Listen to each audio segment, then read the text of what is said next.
Thanks, David. Good morning, everyone. It's mostly Greek, but it's not all Greek, by the way. We'll see that as we go along. You have to come up with a catchy title, so there you go.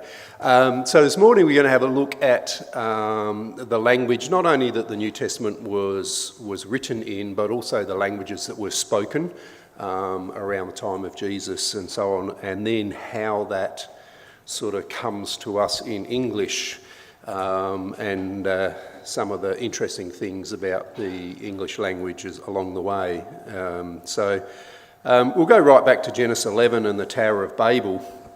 And of course, many of us are familiar with this story, where it's in Genesis 11 verse 6, the Lord said, "Behold, the people is one, they have all one language, and this they begin to do, and now nothing will be restrained from them which they have imagined to do." So sort of mankind got a bit big for their boots. Let us go down, and there confound their language, that they may not understand one another's speech. So the Lord scattered them abroad from thence upon the face of all the earth, and they left off to build the city. At that time there, God decided that to slow mankind down a bit, perhaps, or keep them in check, that he would confound their language. And from there, we start to see multiple languages emerging. Today, there's a bit over 7,000 languages, recognised languages around the world. Around 800 to 850 of them are in one country. Anyone want to guess what that is? Yeah, Papua New Guinea. Because the Highlands tribes and whatnot were originally all so separated and so on, they had proliferation of language. And of course, not many of us can read that. I certainly can't. And it shows just how something that would make perfect sense to one person would be totally unintelligible to someone else. Now, the Greeks. So they emerged in about the 8th century BC and continued to dominate across much of the known world there until the Romans come along and finally squashed them in about 146 BC. They were at their peak under Alexander the Great, 323 BC, so 300-ish years before Christ. But Greek culture and influence extended well beyond their military control. And because they were the dominant players in the known world at that time, their influence went further than their battlefield. Greek culture and language persisted through sort of the Middle East through to Western Europe and so on, to around 600 AD, so well after the Romans had come and gone. Of course, the Romans, their native language was what we know now as Latin, but most of them also spoke Greek as well. So that map there is the height of the Greek Empire under Alexander the Great, this is where the Greek influence and Greek language permeated. So you can see it went far further west across much of what we know now as Europe and Northern Africa. So that's the Greek influence. With their civilization, by about the 5th century BC, they'd established a system of democracy and government. They had courts, they had jurors, etc., and many say they were the founders of democracy, and their politicians and officials were either elected, or they did have a system of random ballot, particularly for their parliament, where a bit like jury duty, except you were on politician duty for a period. And education, arts, philosophy, etc. was much pursued, particularly amongst the wealthy, and the poorer ones became very good at agriculture and various trades and so on. So with science and philosophy, you've got a number of, some of those names you would see there that are very famous. Hippocrates is particularly interesting because he did a lot of stuff in the forefront of medicine. he used to do autopsies and find out how the body worked and how it all put together and all that sort of stuff. And even today, doctors take what they call the Hippocratic Oath as part of their profession. And then with science and philosophy, if you hated geometry at school, who hated geometry? No, you can probably blame Euclid. He founded a lot of those principles and so on, and Archimedes was a famous engineer and inventor and so on. There were quite a number of them, and so the advancement of science and philosophy and so on went ahead leaps and bounds under the Greeks. When it comes to religion, they had a polytheistic or many-god sort of system, and Zeus was the boss of the gods, and they had a heap of others for various things. That's by no means an exhausting list. I find it interesting they had a god of wine, but there you go.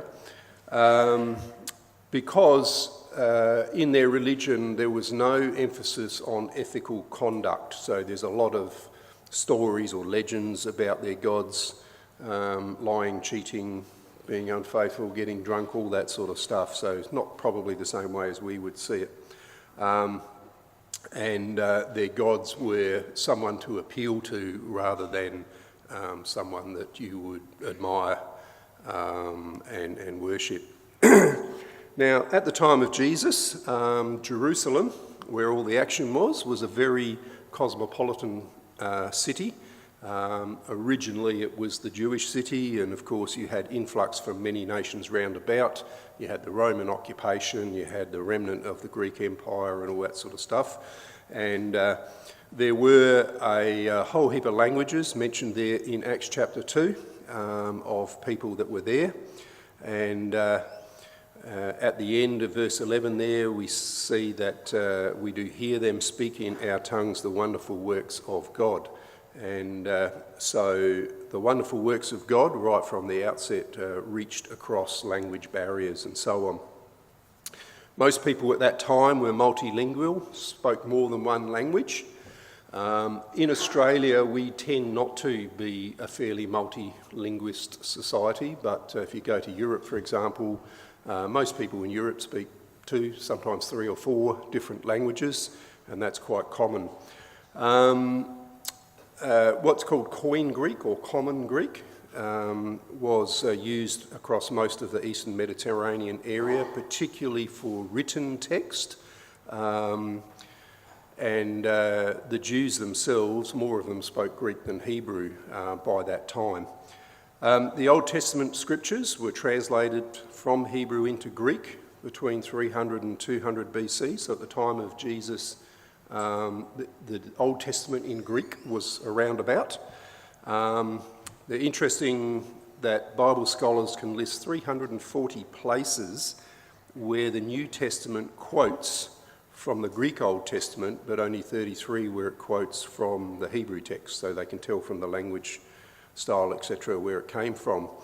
And Aramaic was the native language in the Palestine region at that time. So a lot of people spoke Aramaic as well as perhaps Greek or whatever. And it was sort of the commonly spoken language. And people wonder, well, how come you can have one language for speaking, because they spoke a lot of Aramaic, one language for writing, which was predominantly Greek, and then anything political was Latin because of the Roman influence. And it's a bit like the way Britain was up until probably the 17th century, 18th century, something like that, where English was spoken. The aristocracy spoke in French, and the political and legal system was still in Latin before English became the dominant language.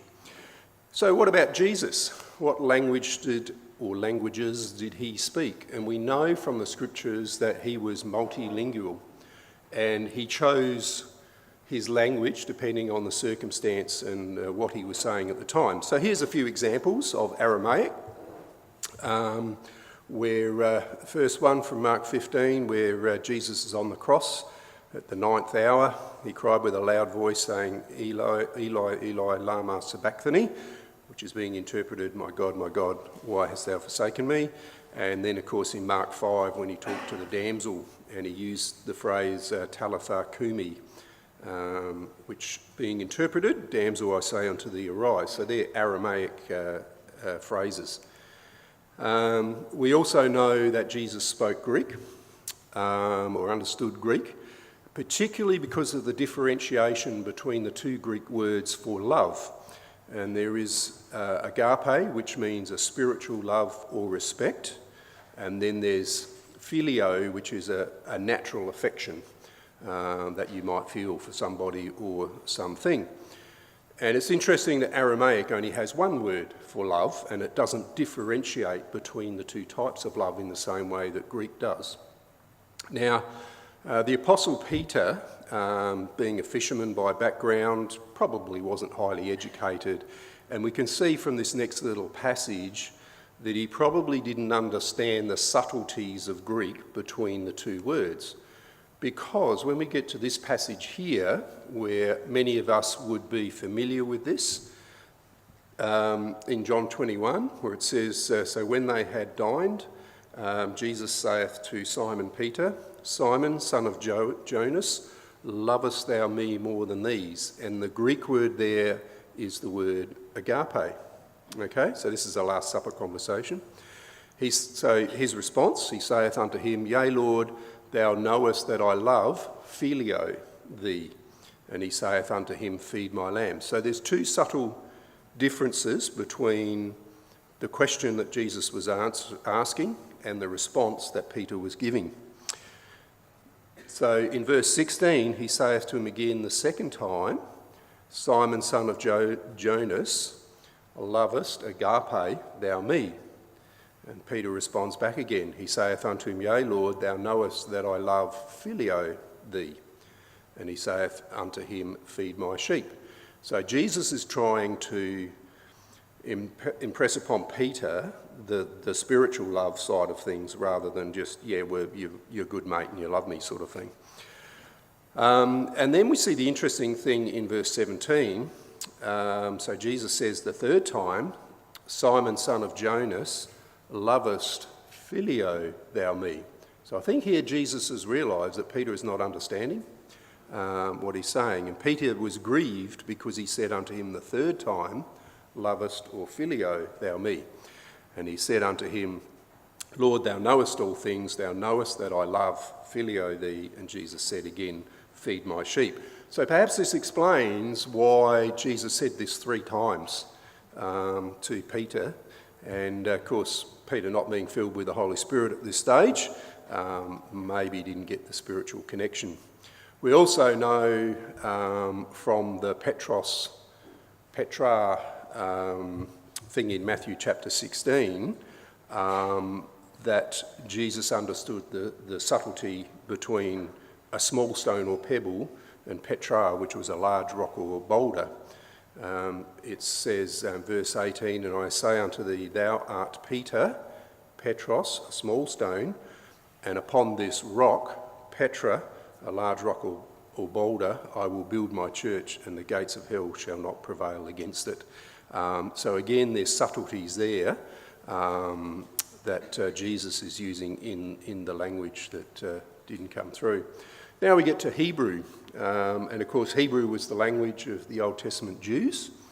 In Matthew 5, we read, For verily I say unto you, till heaven and earth pass, one jot or one tittle shall in no wise pass from the law till all be fulfilled. And the term jot or tittle is a Hebrew phrase.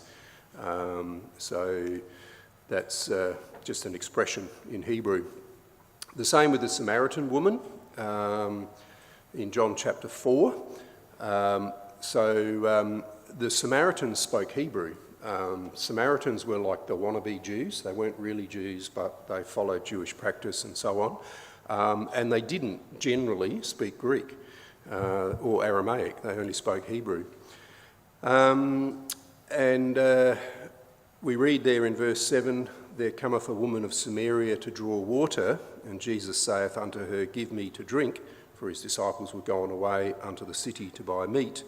And then saith the woman of Samaria unto him, How is it that thou, being a Jew, ask a drink of me, which am a woman of Samaria? For the Jews have no dealings with Samaritans. So the woman immediately recognised Jesus as a Jew, no doubt because he spoke Hebrew to her, which would have been her language that she knew well. So Jesus is quite multilingual, as we see here. And of course, because she was fetching water from the well, she was likely a servant and perhaps not highly educated either, so maybe only spoke Hebrew. And then, of course, the Apostle Paul recounts his experience on the road to Damascus, where he was struck down, and Jesus speaks to him. Verse 14, and when we were all fallen to the earth, I heard a voice speaking unto me and saying in the Hebrew tongue, Saul, Saul, why persecutest thou me? It is hard for thee to kick against the pricks. So, of course, Saul, in his unconverted state, at this point in time, he was a Jewish leader, religious leader, and, of course, Hebrew would have been his thing. So that's a bit of a look at Jesus' speech across multiple languages there. He often quoted from the Old Testament and predominantly in Hebrew. There are small portions of the Old Testament that were written in Aramaic, but predominantly it's all Hebrew, which of course Jesus well understood, even from 12 years of age, when he debated in the temple with the leaders.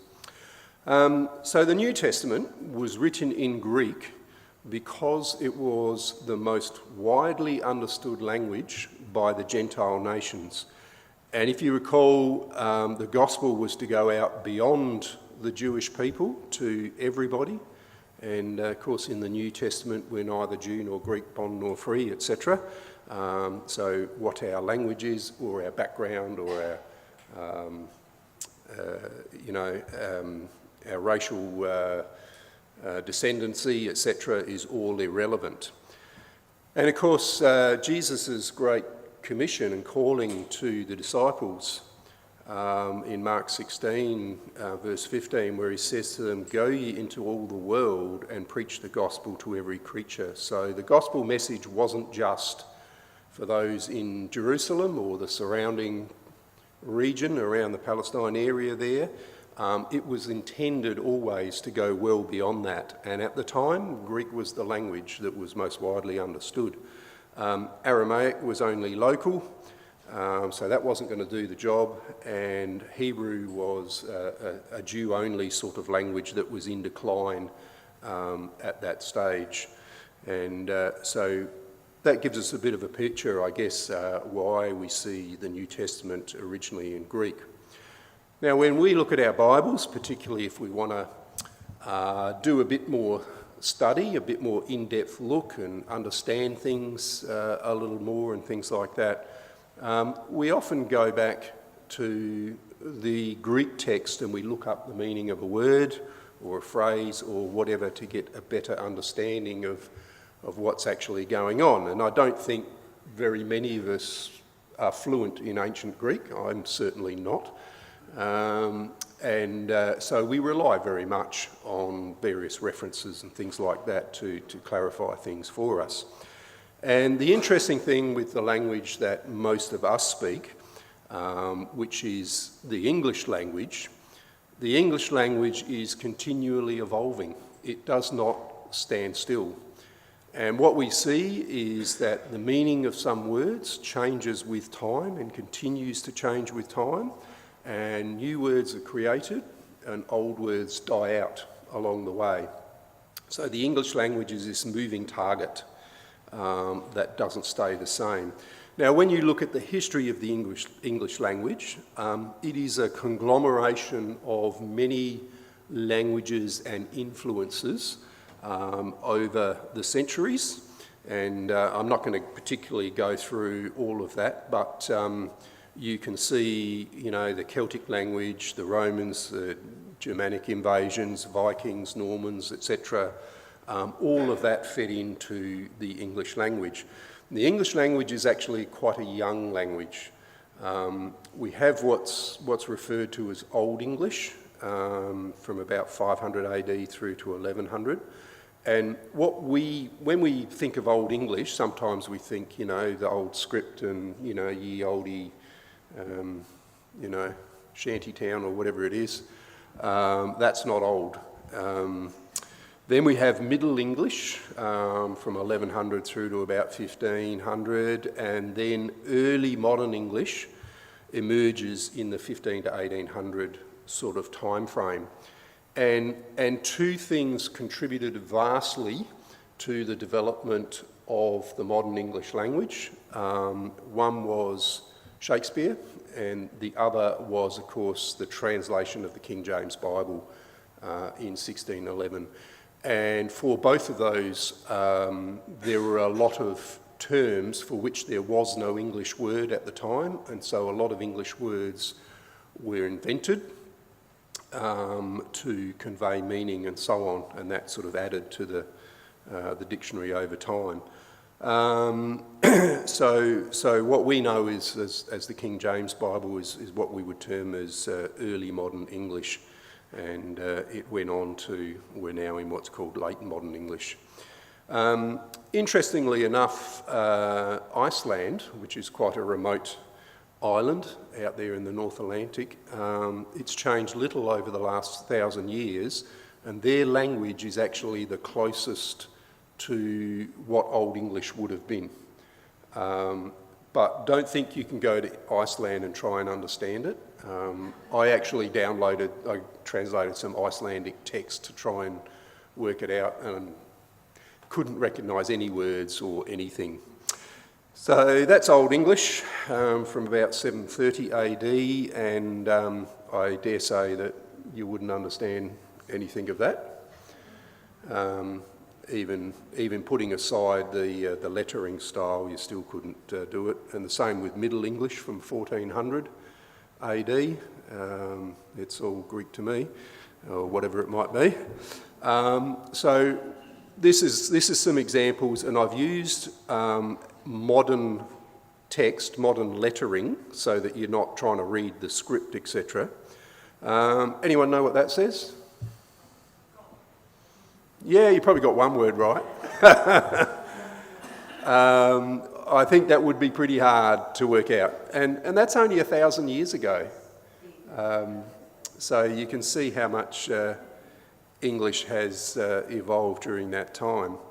If we have a look at 1611, early modern English, you probably can work that out, no worries. Yeah, John 3:16. But it doesn't look the same as what we read in our King James Bibles now. And the reason for that is we read what's called the 1769 First Revision. For God so loved the world that he gave his only begotten Son, that whosoever believeth in him should not perish, but have everlasting life. I've then put a 1973 New International Version in late modern English, which is fairly similar but a little bit different. But there's something subtle here.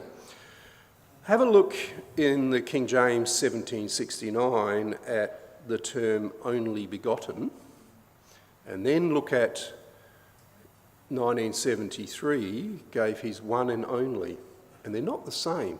They're subtly different. Only begotten means my only natural child born of me, right, as opposed to perhaps an adopted child or something like that. So a begotten child means it's come out of you, whereas one and only is not quite the same. You might have a one and only adopted child, but it's not a begotten child. Okay, so see the subtle difference? Yeah, so this is where sometimes we have to be a bit careful, and it's one of the many reasons why we choose to stick with the King James.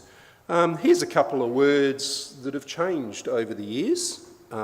This is from the Old Testament, this one, Job 5, where it talks about Wrath killeth the foolish man, and envy slayeth the silly one. Now, we would think silly is somebody who's a bit of a card, joker around, does some dumb things or whatever. But the word there, and this comes from the Hebrew obviously, means to be, in the context, to be deceived or persuaded. So it's not the same, is it? Envy slayeth one who's deceived or persuaded. Open or wide, perhaps they're too gullible, if you know what I mean. So the word has moved on in its meaning. And of course, this is the well-known one from James chapter 2, where it talks about the man that weareth gay clothing. And of course, that word then meant bright or colourful, very magnificent. He was a wealthy man, and so he had clothing dyed with bright colours. And of course, in those days, only the wealthy could afford dyed clothes in bright colours. So that's another example of how the English language is evolving continually. There's lots of words that have disappeared. Ambassage from Luke 14. Collop. Who's got a collop? No, I won't ask that. It's all right. But you don't hear that word anymore, do you? And prating means talking excessively or pointlessly, so you can look at me maybe now. But they're words that have disappeared from our dictionary. New words are added every year, and some 2025 additions, contributions from Australia to the Oxford English Dictionary have been Carn, which you may use when you're barracking for your footy team. Carn the Crows, That's now in the dictionary. A goon, which is the foil-lined bag inside a wine cask, who knew? And gunzel, which I'd heard of before, which is slang for a person who loves trams or trains. So there you go. Now, the Oxford English Dictionary at the moment, the official edition, is, because I thought I had an Oxford English Dictionary from school, and it's still on my bookshelf today, and it's only one book about this thick, but it's the concise Oxford English Dictionary, which is just the highlights. Whereas the real Oxford English Dictionary is 20 volumes and continually growing. So quite a complex language. Back to the Bible. What we must remember is, as I said before, from Galatians 3, there is neither Jew nor Greek, there is neither bond nor free, there is neither male nor female, for ye are all one in Christ Jesus. And so it doesn't matter what our background, what languages we might have spoke or do speak, etc. The gospel message continues through all of that. Full Bible has been translated into about 776 languages. The New Testament has been translated into 2,574. Some of them aren't very good. I had experience a few years back working with some migrants that had come to the Lord, and they had a Bible which was in their one of the 9 languages from Myanmar, and a few issues we had difficulty with, sort of trying to explain concepts and stuff like that, until I figured out a number of the passages that we were talking about were quite inaccurately translated, particularly around moral issues and things like that. And I found out that their Bible had been translated by one man who was a Methodist priest who was a missionary in Myanmar in the late 1800s. At least some portion of the Bible has been translated into over 4,000 languages, so it continues on its way and will continue to be translated into more and more languages over time. So we have this calling to go out into all the world and preach the gospel, and we take with us the gospel message, which now is in many, many forms. And just a final thought, of course, from Isaiah 40, the grass withers, the flower fadeth, but the word of our God shall stand forever. And of course, that's the principle that continues on with us. And it doesn't matter how much the English language evolves, or whether we end up preaching the gospel in some other place or some other language or whatever it is, the message will continue and the message will stand forever. So thank you for that. That's a little bit of a look at the language or languages of the New Testament, and hope you got something out of that. Thanks. Back to Dave.